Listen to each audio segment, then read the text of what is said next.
बिस्मिल्लाहिर्रहमानिर्रहीम। बांझपन या औलाद की नेमत से महरूमी, इसकी एक बड़ी वजह प्रोलैक्टिन का जिस्म में ज़्यादा हो जाना है। उमूमन ये मर्ज़ ख़वातीन में जो है वो पाया जाता है और ख़वातीन इसके अंदर बहुत ज़्यादा मुब्तला होती हैं। हार्मोन्स इम्बैलेंस हो जाते हैं, प्रोलैक्टिन हार्मोन जो है वो मिकदार में ज़्यादा हो जाता है, वज़न बढ़ने लगता है, सांस फूलने लगता है, जिस्म के ऊपर, चेहरे के ऊपर बालों की ज़्यादती होने लगती है। इस बीमारी की वजह से बहुत सी ख़वातीन बहुत ज़्यादा परेशान हैं। हमें कई कॉल्स इस हवाले से मौसूल हुई, मैसेजेस हैं कि जी प्रोलैक्टिन का बहुत मुनासिब कोई तिब्बी हल बता दिया जाए, कुरान से इलाज बता दिया जाए।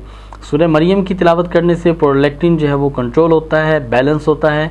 सूरह मरियम की तिलावत की जाए और इसका एहतमाम किया जाए। उसके अलावा औलाद की नेमत से महरूमी है जिनमें बज़ाहिर कोई इशू नज़र नहीं आता, वो सूरह तारिक इशा की नमाज के बाद 17 मरतबा तिलावत करें, सूरह दहर 1 मरतबा तिलावत करें। उससे औलाद की नेमत से महरूमी ख़त्म होने लगेगी। अल्लाह पाक औलाद की नेमत से नवाजेंगे।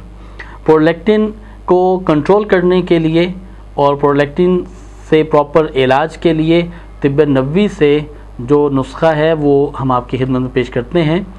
10 ग्राम कलवंजी, 10 ग्राम सूखा हुआ करेला और 10 ग्राम मेथी दाना और 10 ग्राम जामन, ये चारों चीज़ें हम वज़न आप ले लीजिए।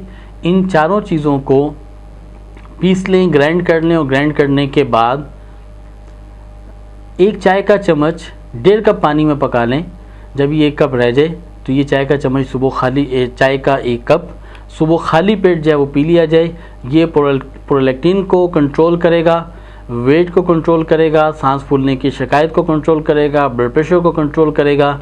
अगर प्रोलैक्टिन के साथ वज़न की ज़्यादती और शुगर की सिम्टम्स आ रही हैं तो ये उससे भी कवर करेगा। तो प्रोलैक्टिन के ऊपर चूँकि हमें बहुत सारी कॉल्स थी, प्रोलैक्टिन का ये हल बहुत ज़्यादा नाफे है, नफ़ा बख्श है और जितना अल्लाह की तरफ मुतवज्जे होंगे, अपनी बीमारियों के अंदर सदका की आदत डालेंगे, अपने लाइफस्टाइल को बदलेंगे, अपने खाने पीने की तरतीब को बदलेंगे, आपकी नींद को बैलेंस करेंगे तो इंशाअल्लाह ये सारी चीज़ें सॉल्व होने लगेंगी।